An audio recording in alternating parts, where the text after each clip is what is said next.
Trist had expected that something would bar his way, but that it was a knight all armoured in thorns was a surprise.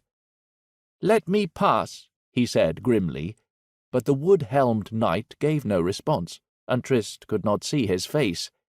His armour was all of a pale green, almost faded to grey, in large thick plates of bark. Sharp thorns extended from his pauldrons an inch or more, from his cuirass and greaves and everywhere that Trist could see. His shield was blazoned with the pink rose of the sweetbriar, and his sword was serrated, beginning a hand-span below the tip. If drawn across his bare flesh, Trist expected it to leave horrific wounds. He was thankful he wore a shirt of good mail over his padded gambeson, with steel pauldrons and vambraces over that. Trist stepped left, and the Knight of Thorns mirrored him. 2 steps to the right, and the knight moved again.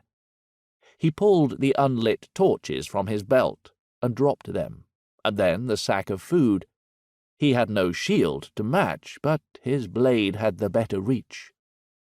"I have business with Lynette du Chapelle du Camiel," Trist said formally.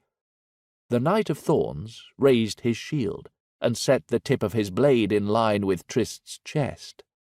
Trist's longsword slid free of its leather sheath with a sigh, 36 inches of well-kept steel.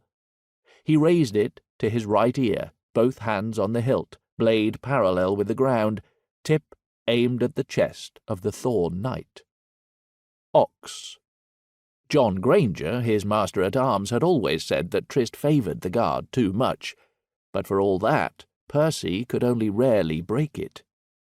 For a moment, all the sounds in the forest died away, save for the soft babble of water over stone somewhere just past the night from the brook that ran into the rear. The twin shadows cast by the 2 knights leaned toward each other, barely restrained.